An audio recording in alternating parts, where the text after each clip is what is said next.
Good day everybody and welcome back to the channel and to another What's This Then? Today we're having a look at Silent Hill F, the latest mainline entry in the Silent Hill series. Came out there on the 25th, so I'm a few days late to this one, but I wasn't sure if I was actually going to play this one, but heard a few good things and decided to jump on in there. So I've played it for about 4.5 hours roughly, and it's a Silent Hill game, for sure. It is a third-person psychological survival horror. Absolutely. Now, as far as I'm aware, the Silent Hill series has been a bit of a bumpy one. I know Silent Hill 2 is considered one of the greatest horror or just gaming experiences of all time, but from what I understand, going beyond that, it's been a bit of an up and down sort of road for the Silent Hill series, and a lot of people thought that Silent Hill was kind of getting left behind, especially with mainstays like Resident Evil making massive resurgence in recent years, as well as stuff like Dead Space, sort of like to a lesser extent like the Alan Wake games, more so Alan Wake 2, anything else, definitely not Alan Wake 1 so much, but Alan Wake 2 certainly. Yeah, I think a lot of people thought that Silent Hill was kind of, its best days were behind it, essentially. And this game kind of proves that Silent Hill has got some life in it still, and that maybe it's uphill from here. Who knows? We shall see. But before we jump into the actual game itself, as always, like we do on this channel, we're going to go into the options menu, and we're going to see what's going on in here. So, top into graphics, we have your usual assortment of things. So you got like your screen mode, borderless windowed, resolution, you can change this. It says 24 Hz. Don't know why it says that. It's not actually 24 Hz. Even if you set this to full screen, it doesn't change anything. I don't know why that's a thing. Frame rate limit, you have 30, 60, and no limit. Would be nice if we had an actual slider with actual numbers we could set this to, but having no limit is better than it being capped at 60. And the game runs quite well, at least for me personally on my machine TM. However, this is at 4K on a 4090 and a 7800X 3D, so your mileage may vary. I have heard from various different outlets and stuff like the Steam review section that for a lot of people, the game is running very well. And for it seems like a small subset, the game is not running quite so well. You're seeing the Unreal Engine 5 stuttering for some people, but for most people, that Unreal Engine 5 stuttering, the classic stuttering, is not there, and it hasn't been for me. There's been no. This isn't the Silent Hill 2 remake release. Certainly, that game had horrendous stuttering at all times. It was awful, truly terrible. It's what stopped me from playing it, to be honest. Well, I played some of it. I made a video on it, all that business, but yeah, never finished it because that stuttering was just taking me out of the game. And for a game that's so immersive, I think that's too high a price to pay for something like that. But yeah, so you got VSync. You've also got this thing, panini projection. I had to go look up what that was, that it wasn't some kind of delicious meal. But it's to do with widescreen and it's to do with FOV. It's when a game...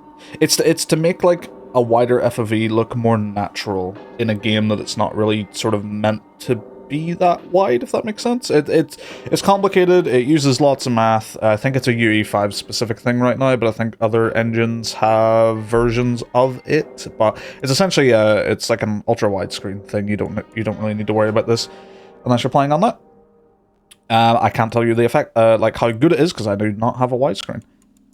Or ultra widescreen, I should say. You've got your brightness settings, good stuff. You've got a preset.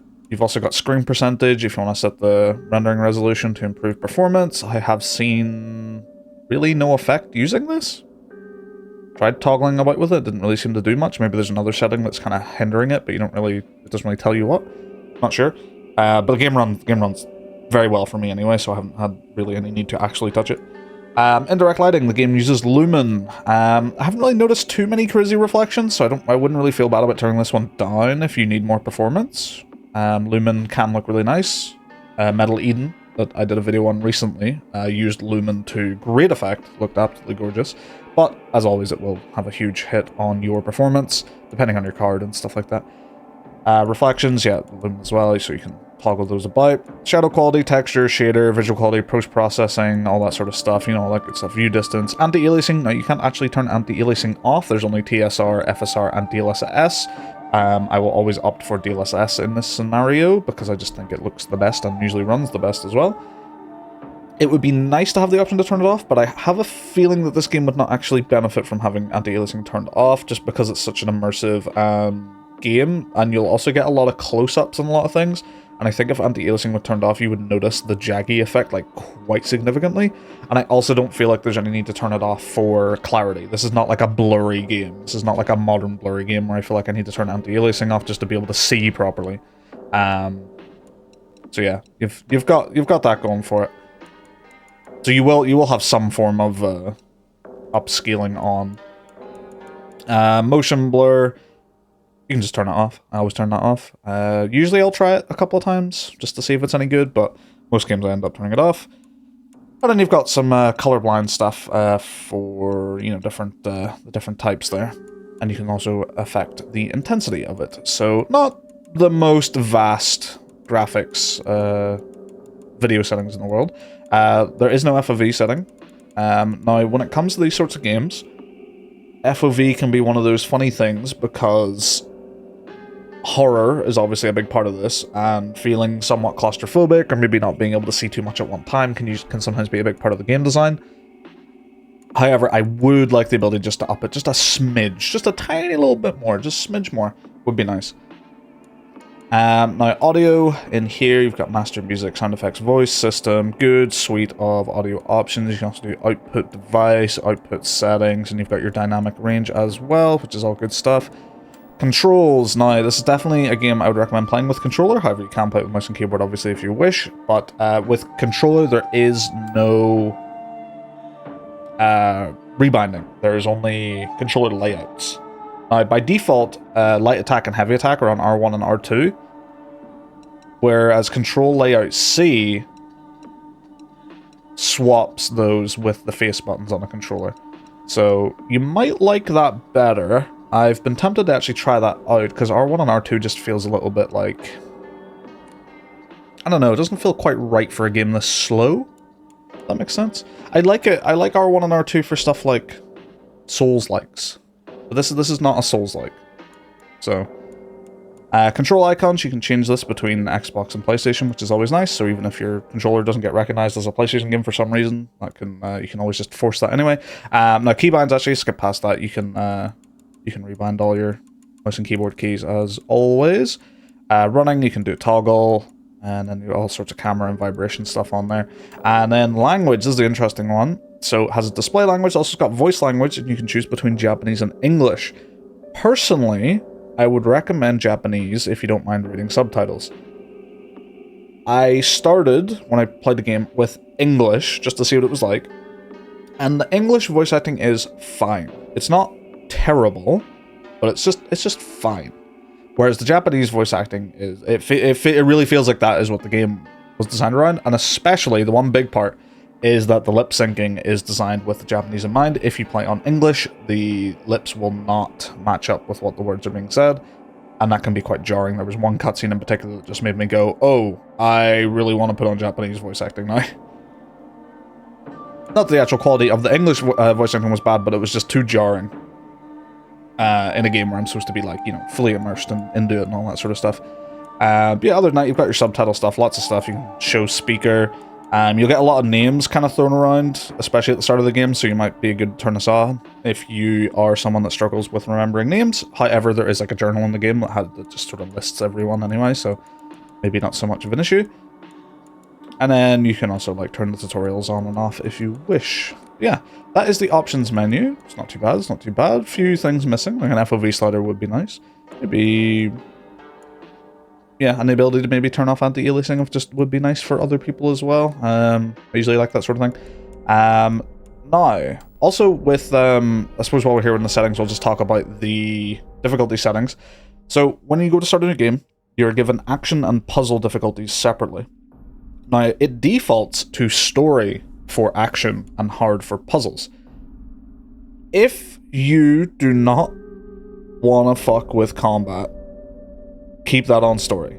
It will be very easy. However, it will be very easy.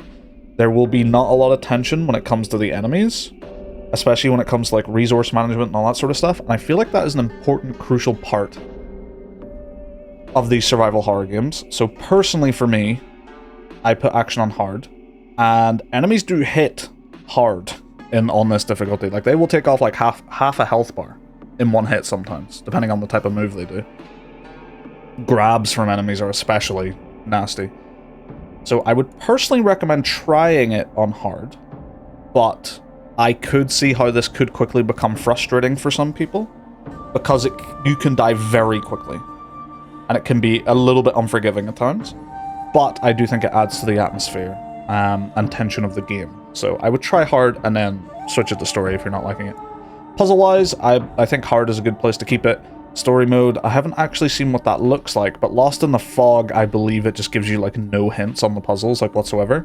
So there's a couple of puzzles where if you fail it the first time, like you'll maybe get like a note giving you a vague hint on hard. I imagine on story it probably starts with that note and maybe it's even more descriptive. Or maybe there's just more hints. Or maybe it just straight up tells you, I don't know. But Lost in the Fog, some of those puzzles could be pretty abstract sometimes. Some of them are pretty simple, you'll figure it out like pretty quick. I think hard is a good spot to keep that. Now, let's hop into some gameplay. However, one slight change that I normally do on the channel is normally I would do some live gameplay, like as I'm talking to you right now, and I would just be playing the game and we'll talk about it.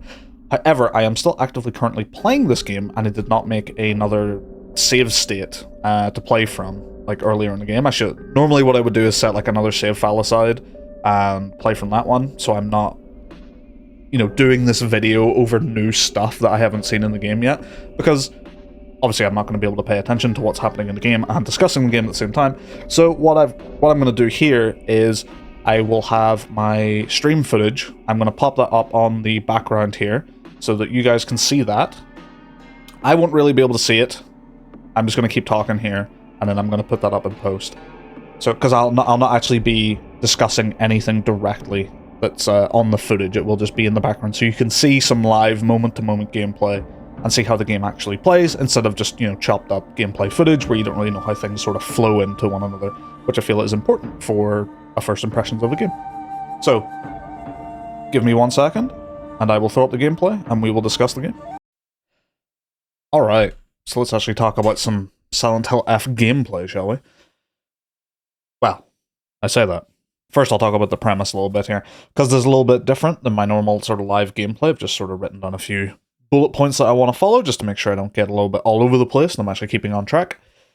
So, premise-wise, you play as Hinako, I believe 15 to 16-year-old Japanese girl in the 1960s, who is part of a family that doesn't really tend to like her that much, or at least the dad doesn't. And if you've played a Silent Hill game, you can see how this sort of era, time period, and main character could provide a setting for a Silent Hill game for sure. And this is anything I mentioned story-wise here. This is anything this gets brought up in like the first cutscene as soon as you hit go, you know. So I don't really particularly consider it too much of a spoiler, but it is what it is. Everyone's going to have different tolerances for that sort of thing. But essentially, the dad is very much a traditional sort of Japanese father in this sort of period where a patriarchal father, or a patriarchal marriage, I believe was the term thrown around, where basically what he says goes, essentially, you know, and that was kind of the way of things. And in this time period, or in this setting, this year, 1960s, this is when Japan is sort of going through its growing pains of moving away from more traditional customs and moving into a more idea of, hey, what if women weren't just, you know, to do the bidding of the men, sort of thing. And our main character very much has a problem with that idea. So, yeah, like I said, you can see how a Silent Hill game could be formed here, essentially. But that's really all I'll say on what actually goes on in the story. Other than that, the voice acting has been fantastic in the Japanese. The writing so far has been good. An awkward teenager is the main character, and they talk to their friends who are also awkward teenagers. So and it feels sufficiently awkward when they talk. But as with any Silent Hill game, there's always a ton of different like little meanings and hidden things in every like little bit of dialogue. Well, not every bit of dialogue, but most bits of dialogue. So there's plenty to pick up here in the writing. There's plenty to pick up here in the visuals. Really, really good stuff in that respect. Really enjoying the story so far. Interested to see where it goes. It is also heavy. The game does give a warning at the start.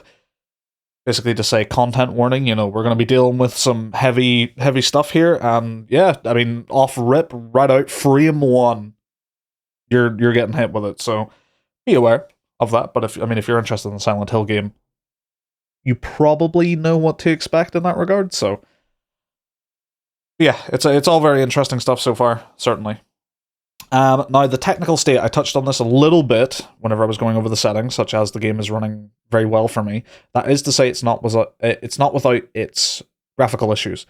I have had one particularly annoying issue that seemed to happen quite a lot in one particular area, but then not really so much after, was I got like this weird artifact issue where as I was walking through an area, it would like flash sort of screens or artifacts that had happened before. Like a previous scene would just like flash for a second and take up like, I don't know, the entire like bottom left for like a millisecond, like a millisecond of a millisecond. And this was a little bit annoying. It mainly happened whenever the tutorial pop-ups were on screen saying like, here's how you attack, here's how you do this, here's how you solve a puzzle. And then after that, it seems to have stopped. So I'm not sure what the deal is with that. That could be very much just a me thing. I haven't really seen anyone else discussing that sort of thing, so that could just be a one-off for me, but keep in mind this may happen to you as well. I haven't had any crashes. Game has been running very smoothly, like no Unreal Engine 5 weirdness, stuttering, every 10 seconds, like there was with the Silent Hill 2 remake, thank God.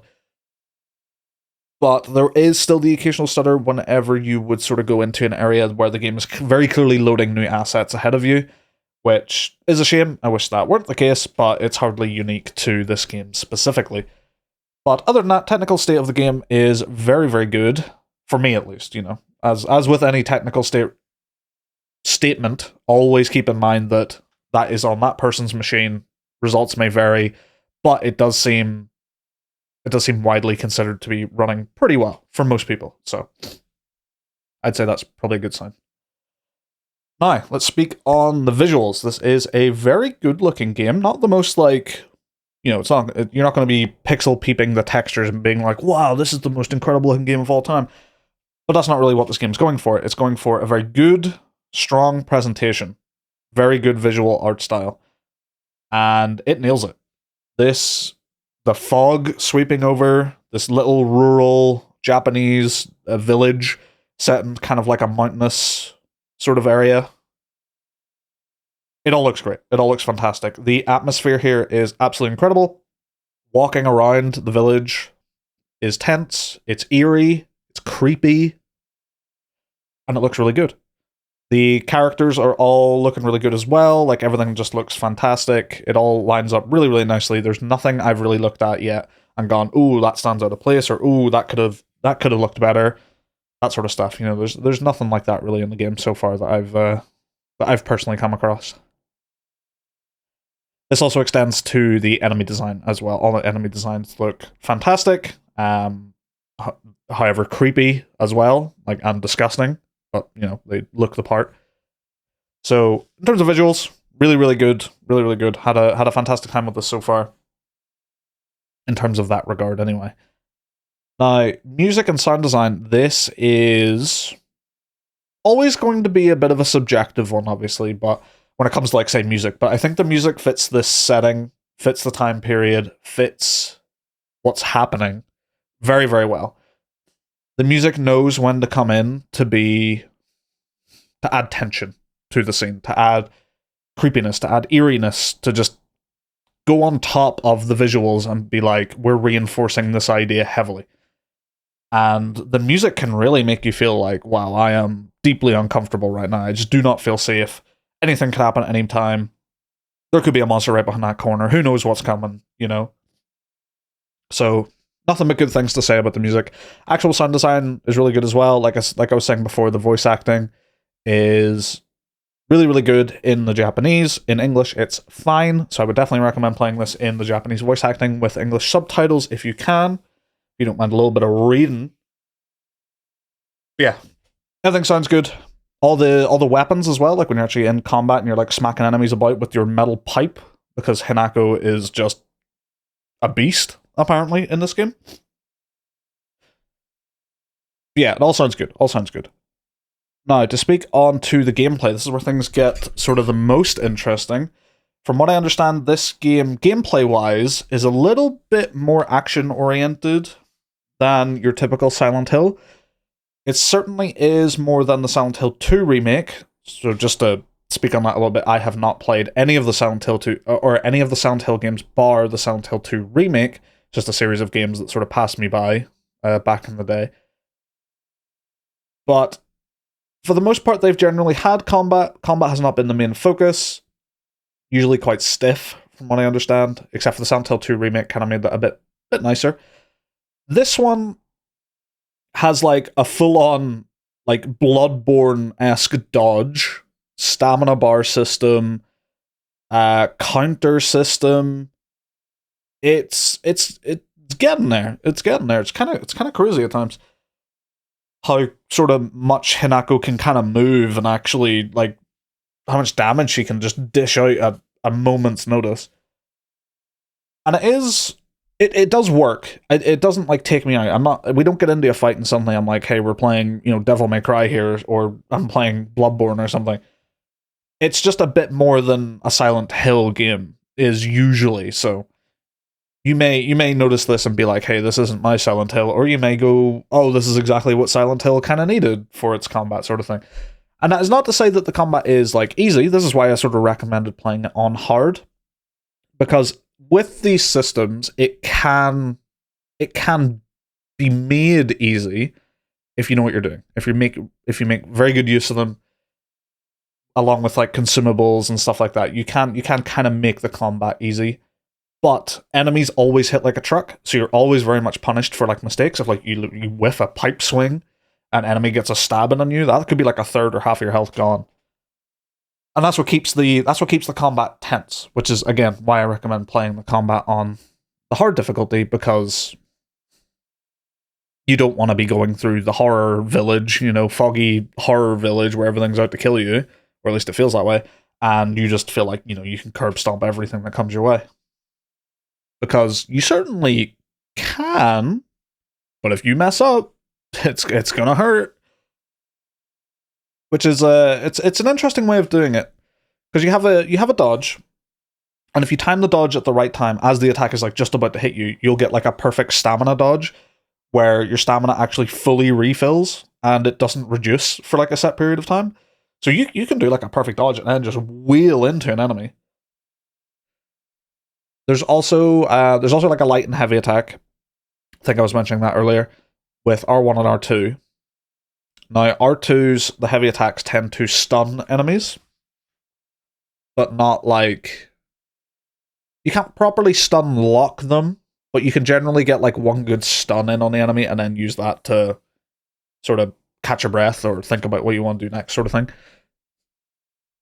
But you're very vulnerable to getting hit in return in these moments, so the enemy can get a quick, stab in on you during these moments. Now, one of the interesting ones is you can actually use the heavy attacks to do a counter. When enemies are going to attack you, there is a visual effect that happens on the enemy.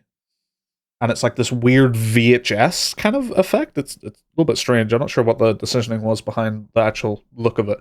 I guess it doesn't look too out of place, while also signaling, like, hey, here's a visual hint. But essentially, you interrupt their attack with your heavy attack. And some attacks this can be quite easy to time this on. Some attacks are really fast, and it's like you would almost have to, like, be doing it predictively. But there is also, to compensate for this, there is also a focus mode. And focus mode allows you to, like, essentially you're really staring at the enemy. Like, you're really eyeing them up and focusing on when that opening is. But doing so widens this window for this attack, but also reduces your sanity, because it's supposed to be like, oh, Hanako is just staring at the monstrosity beyond comprehension. You know, that would sort of do a number on anyone's sanity. And essentially, it all sort of mixes together to be like a pretty interesting little combat system. Nothing too crazy, nothing that makes you feel like too strong. I mean, you are strong. I would hazard a guess to say this is probably the strongest a Silent Hill protagonist has ever been. And there's actually an interesting moment where Hanako almost seems to, like, be self-aware that, yeah, we can just beat the shit out of these things with a pipe, and it was quite refreshing to see in a setting like this, to be honest. To see the main character in a survival horror just go, you know what, fuck it. I'm just gonna hit something with a pipe. It's quite funny. Yeah. The weapons as well, they range from, I've only really ever seen like 2 types, and then there is another type as well, but it's not like, it's a little bit different. I'll speak on that in a second. But it's been like a pipe and a sickle, or like a kama, I think they're called. But weapons have durability in this game as well. So again, that's sort of speaking to the more sort of like combat focused nature of this, because they don't want, because your combat abilities are so good, they have to like limit you in other ways as well. I haven't found the durability to be like annoying or anything. You know, I haven't run out of weapons in a crucial moment. You'll usually always be given more weapons than you need, but the durability is always there, sort of in the back of your mind, like, oh, if I get into this fight and I have low durability, that could be a really bad time for this pipe to break as I smack this, you know, horrible monster over the head with it. So I would say the durability is like most games, it's like, it's there and it's not too annoying, but it's like, why is it there, I guess? It feels like another gameplay system to just sort of keep like the sort of momentum of gameplay systems sort of moving. And in that regard, it works fine. But I feel like you probably could remove this system. But then at the same time, I suppose you wouldn't be able to have as variety of weapons, because if one weapon just works all the time, why would you ever use anything else? So it does kind of work in that sort of sense. You know, you keep cycling through like sort of different types of weapons. So there is that part to it. It's not the worst thing in the world. Like, if you absolutely hate durability systems, this isn't going to do anything to change your mind. But it's tame. It's very tame as far as those sorts of systems go, for sure. So I'd say give it, you know, if that sort of thing would have normally turned you off a game, I'd say give it a chance, because it's not that bad. Absolutely not. Now, in other gameplay aspects, you have an inventory, and you have various healing items, sanity items, stamina items, and you have an inventory limit as well. So you can only carry so many things. And then you attach those to a face button. And then you can quickly use them, such as healing items, or like I said, like stamina items, stuff like that. Doing so allows you to have quite easy access to, you know, healing and stamina items in the middle of combat. Again, reinforcing the idea that this is a more combat-focused Silent Hill, for sure. The inventory limit sort of feels like it's something you kind of have to do in a survival horror, because if you're just good enough at the gameplay, then you'll just suddenly start hoarding items, and then if you get so many items, like, it takes out the tension out of like every situation. So it feels like the inventory limit is generally like an acceptable sort of limitation, because normally I'm of the idea that just inventory limits are just kind of like whatever. And like if I'm playing like something like Witcher 3, you know, there's a classic RPG, I feel like that game just is improved, or at least, you know, not made worse by giving you infinite carry weight, you know. Just something like that, for example. I don't think there's a huge need for inventory limits or anything like that. But in psychological horror, or survival horror, I should say, it feels like that's something that's more needed for gameplay purposes, balance mainly, and keeping the tension high, which is an important part of it. So I would say in this game it's acceptable. And you can find upgrades to enhance this limit as well. Now, there are these little shrines that you can heal at, but they also let you save the game. Or sorry, that's sort of the main purpose, is saving the game. But you can also do various other things. You can offer shrines, you can offer offerings to the shrine, and these items also take up your inventory limit, but they are specifically just for offerings. And then you get this like currency that lets you, it's faith, it's a currency of faith, and it lets you turn that faith into I forget the name. The name has just jumped out of my brain. It is like charms or talismans or something along that lines. You equip it and it gives you some kind of buff, and you get a random one, and it costs you, I think, an ever increasing amount of faith to do so. But like, you get one, and the first one I got was like increases your max stamina, so that was like a really good one to get.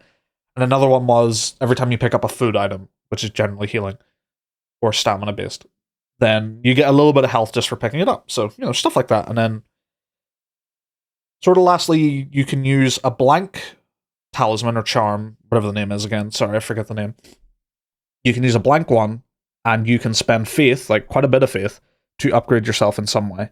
So you can upgrade your health, you can upgrade your sanity, or you can upgrade your stamina. Or you can upgrade your sort of charm limit. Now these are quite expensive, and the offerings, there are items that are dedicated offerings. They give you the most, but they're taking up an inventory slot, so that could have been a healing item. So I quite like the play there, the back and forth between inventory limit, but also needing to bring stuff so that you can actually upgrade. And you never really know when the next upgrade or the next shrine is going to be. So it's usually always like a moment of actually having to think about oh, can I afford to give this away? And again, this is why I would recommend playing on hard, because it makes these decisions an actual thing, instead of playing on story, where you just beat up everything and, get tons of items and it's not really an issue. But, like I said, that's personal choice, so. Oh, I did also mean to mention, there is a special attack when you focus on an enemy. If there's a little meter that fills up, and whenever it fills up fully, you can do what's called a focus attack. Essentially, this reduces your overall sanity. Sanity is kind of like this other kind of resource, but also kind of health, because if sanity goes all the way to the bottom, and then you take sanity damage, you will take health damage instead. So, but sanity is a resource you use for these focus attacks and for focusing on enemies to do the counters, stuff like that. Yeah. I think that's really all I need to say on the gameplay. Oh, well, what am I talking about? The puzzles. Of course. Silent Hill. There are puzzles. Every puzzle I've done so far, there's only been one where I haven't really understood what it meant by the solution, for what hint to give me. Other than that, every other puzzle has been fine. Fairly straightforward. Nothing too crazy. You'll maybe spend a minute looking at it going I don't get it. Wonder what this could be. And then you'll see the solution, then you'll fly through it. That has been my experience with the puzzles in this game so far. So they've been fun. And they're always thematic in some way. They're different. It's not just a slider puzzle or a, go find this thing puzzle. It's, there's been a few different imaginative ones in there, so always interested to see what kind of weird little puzzle they come up with next. And story-wise, it's... So I spoke a little bit about the premise and stuff, but story-wise, there's a lot of interesting stuff going on. It'll be interesting to see how the game concludes. And there's also a very interesting part of the story, which the devs... there was a couple of interviews, I believe, where the devs actually talked about New Game Plus. This game actually has a very prominent New Game Plus that you are going to want to do. This isn't a beat it once and be done. Think of it almost like a Nier Automata, where you beat the game once and then you go through the second time with fresh perspective, and there'll be things actually added to the New Game Plus. new bits of context, new notes, new collectible things that tell you more about the story. And I also believe that this is where the main focus on the endings of the game comes in as well. So I'm not obviously I don't know personally what all that entails because I haven't beaten the game, but it sounds interesting. And I do like a game that gives you a good reason to do New Game Plus. That was always my favorite part about Dark Souls 2 was that New Game Plus is just, you know, almost like a new game in some places. Which is always fun. Really enjoy that. But yeah, I think that's all I really wanted to talk about with this one. I didn't expect to like this game as much as I did. Silent Hill 2, the remake, whenever I played it, I already knew a lot about the story. It was almost impossible not to have heard. Or, you know, if you're interested in YouTube videos about video games or just learning about video games in general, you're probably going to have learned about Silent Hill 2 at some point and some of the stuff it had going on, what it made it so revolutionary. So whenever I played it, you know, I already kind of knew most of what was happening. So I kind of fell off with that one. Plus there was the performance issues, the constant UE5 stuttering issue, of course. This game, I'm having a really good time. The combat feels not too crazy in the sense that, you know, it's not like the most fun combat I've ever played, but it's not bad. It's not tedious, and it can be interesting at times. The actual village, the actual setting, is the most interesting. Like the main character and their place in this world and their relationship with everyone and their little journal filled with other notes about everybody and how that updates and how the art reflects how the main character sees them and then you see the interactions between them all and you're just like, damn, these really are just like awkward, you know, teenagers who are just trying to navigate their way through all of this, you know. It's interesting. And then there's this whole other bit of the game which I'll not go into too much because that would be kind of spoilery, but you kind of go through a sequence of the game and then you cut to like another sequence of the game and then you come back and then you sort of flip-flop between these two sort of sequences. They're very sort of different tonally and stuff like that. That's really all I'll say about it because anything more probably could be a spoiler for it. But that's all interesting to see where that goes. Yeah, it's all really cool. Yeah, so you can pick this game up for about £69.99 or $69.99. UK kind of getting messed up there a bit in the conversion rates. And I would definitely recommend giving it a go. It is a pricey one. It is a pricey one, certainly. So I'd maybe wait for a sale if you're maybe just thinking about trying this. Or, obviously, you can make use of Steam's refund policy and give it a go and see what you think. But always, you know, keep a look on, you know, different sort of like, you know, Green Man Gaming, Fanatical, all those. They tend to do like different sort of like little deals and stuff like that to get the game sort of cheaper. But obviously you lose out on your refund policy in that regard. But I would say keep an eye on it. I would say give it a go. Maybe wait for a sale if this sort of type of game isn't normally your thing. So I don't think the combat changes are going to pull you in if Silent Hill hasn't really been your thing in the past. But if Silent Hill is your thing, then I think this is a really good, I'm going to say return to form, even though I haven't played the other ones, just generally based on the sentiment I've seen from other Silent Hill fans. That seems to be the general idea for this one so far. But yeah, I think that's everything I want to talk about. Thank you very much for watching the video, and I shall see you guys on the next one. Goodbye.